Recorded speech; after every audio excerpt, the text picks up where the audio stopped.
Larson. Here. Representative Sherwood. Representative Stiff. Here. Representative Walters. Here. Representative Swanitzer. Here. Chairman Nicholas. Here.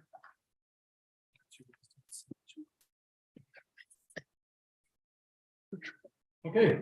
We're trying to get the heating here. So we've got Senate File 158, Public Employees Time. Ed, come on up.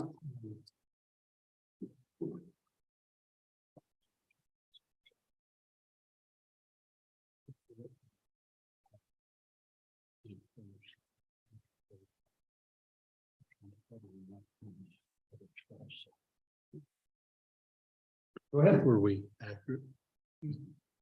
Walk us through this bill a little bit. Mr. Chairman, members of the committee, I'm David Swindell, the Executive Director of the Wyoming Retirement System. Good evening. We meet again. I have a couple of guests I'd like to introduce. We're joined today by my Vice Chairman of the Retirement Board, Eric Nelson. He's the City Attorney for the City of Casper and chairs our Legislative and Benefits Committee. And I've also got in the rear of the room to keep me honest, our General Counsel, Ben Brandis. Before you today is Senate File 158. I don't know if Ben ever kept me off. Before you today is Senate File 158. As it comes to you from the Senate, this bill would increase both the employee and employer contribution rates for the Wyoming Retirement System's public employee plan. That's the big plan. It increases the employer contribution rate by 50 basis points from 9.37% to 9.87%, and increases the employee contribution rate by another 50 basis points from 9.25% to 9.75%. The bill appropriates a little more than $6 million to fund the general fund employer expense for the state of Wyoming, colleges and universities, and K through 12 education. Go ahead. So, and Dave, because we've been through this, a couple of times, I think we're pretty familiar with it. My question is as the bill is drafted, that 9.87 is ongoing. The funding just shows for 1 through 24, but the commitment on the increase is ongoing, correct? Mr. Chairman, Representative Larson, yes, that's correct. And that's a 1-year number? That's a 1-year number because this is the supplemental budget. And so the biennial impact will be 12 million. Yes, Mr. Chairman. So break us down what this cost increase is after an average salary for a state employee. The average salary in the public employee plan is $53,000. And so it would be about $250 for 50 basis points. So $250 per person. Roughly. Yes, sir. Annually or? Annually.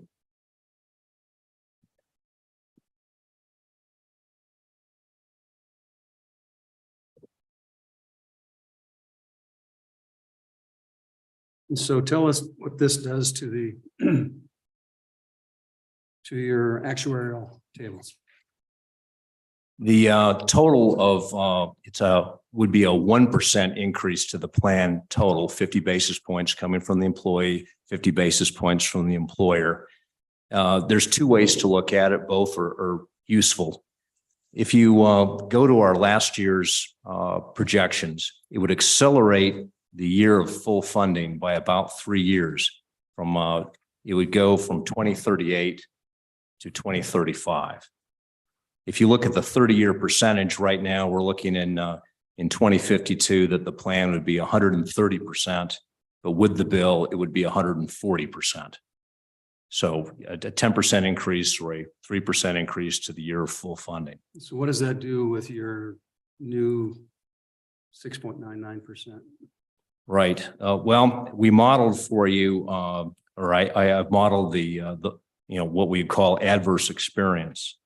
And this really does show another aspect of it is that it makes the contribution increase makes the plan less susceptible to market volatility because you have more contributions coming in.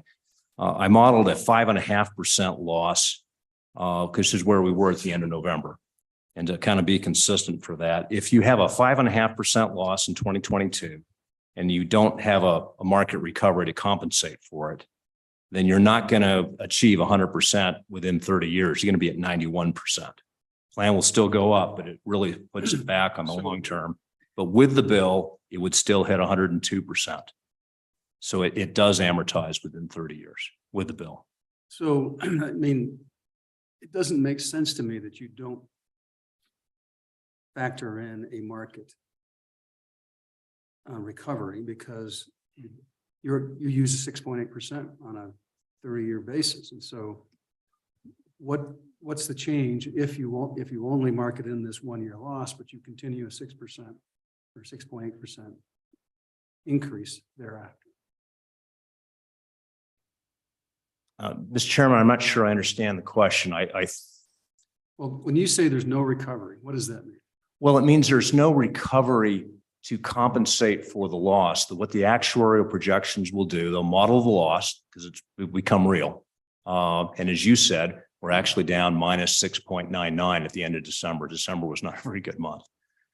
And so the long-term projections will incorporate that loss, and then they will assume, well, from here it's going to be a steady plus 6.8 thereafter. They're not going to model anything more than 6.8 in any subsequent year. In the end, I think that will happen because if you're going to achieve an average rate of 6.8%, at some point you have to have something bigger than 6.8 if you're going to average 6.8, right? So, but the actuaries aren't going to model that for us. So what you'll see in the long-term projections when the report comes out is that, yeah, you're not going to amortize within 30 years. Although if this bill were to pass and we increase contribution rates, then they'll model that, and actually it does just barely. So it's an improvement to the plan and makes it less reliant upon market results because a little more reliant on contributions. And so then if you take the pay raises that we've granted over the past 2 years, on average, how much was that per year per person? In other words, how much more than 250, 100 annually?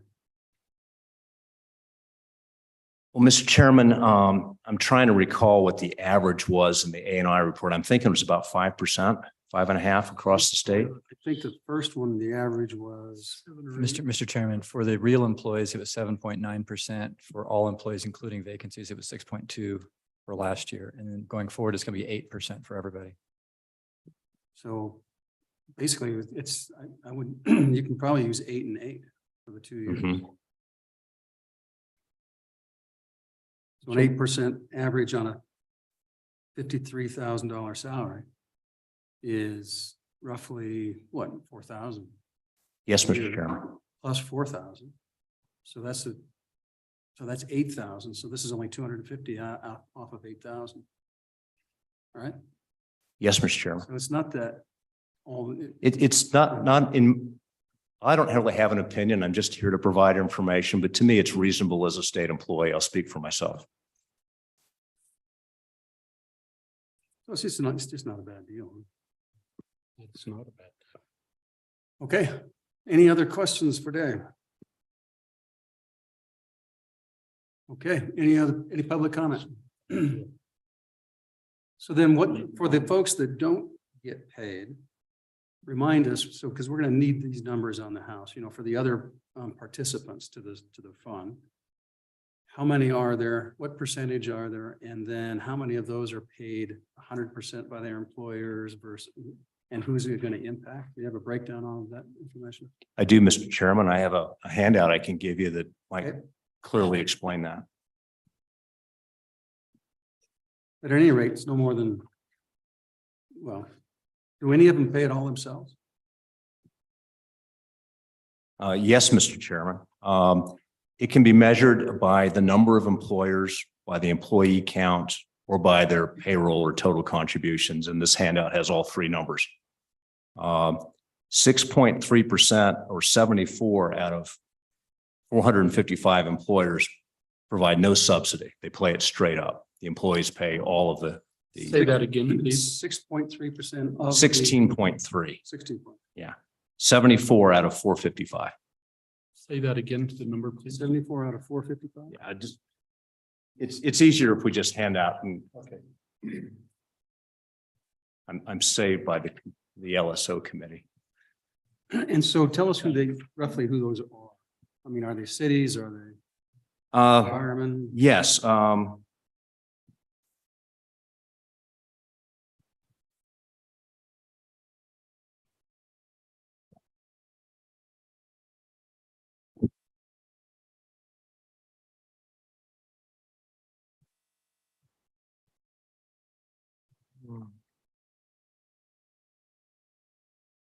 Mr. Chairman, I got the list in front of me. The people that typically don't pick up any of the employee contribution are mostly the smaller entities. I've got hospital districts, I've got a canal district, I've got senior citizen center,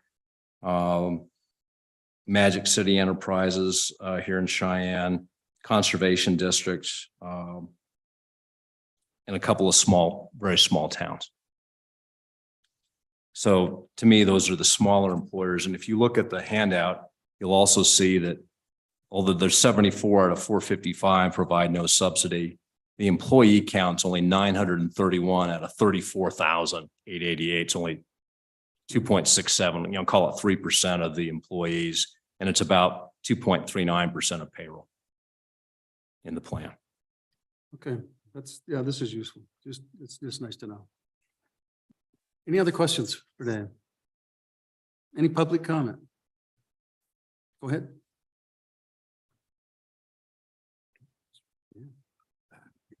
Thank you, Mr. Chairman.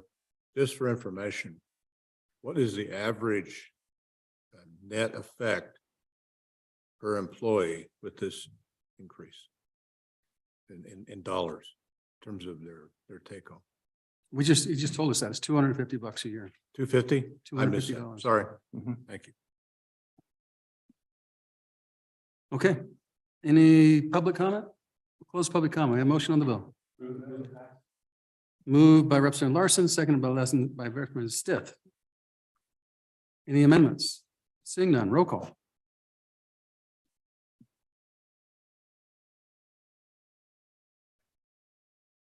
Representative Larson, Aye. Representative Sherwood, Representative Stiff, Aye. Representative Walters, Representative Swanitzer, Aye. Chairman Nicholas. Aye. All right, thank you. So just to follow up on your chart of, we'd like to, if you can give us a copy of the impact of the fund. And then with an explanation of when you said no adverse, that mean that you're going to, after this year, no further adverse. Okay. So you're going back to the 6.8. Okay. That's the way the actual. All right. Yeah. So can we get a copy of that as well? All right. For the big plan. Okay.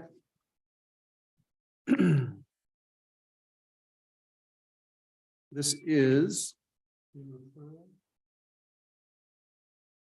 is the regional cost adjustment. What's the cost? School foundation program.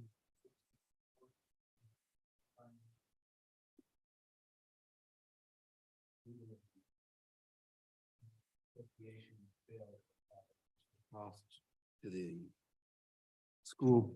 formula, you might say. Yeah. Okay. Any questions about it? I think it's self-explanatory. Not even sure it had to come here, but yes. Makes sense. Any public comment? Seeing none, we'll close public comment. Roll call. Move to pass. Roll call. Representative Henderson. Representative Larson. Representative Sherwood. Aye. Representative Stiff. Aye. Aye. Representative Walters. Aye. Representative Swanitzer. Aye. Chairman Nicholas. We're adjourned.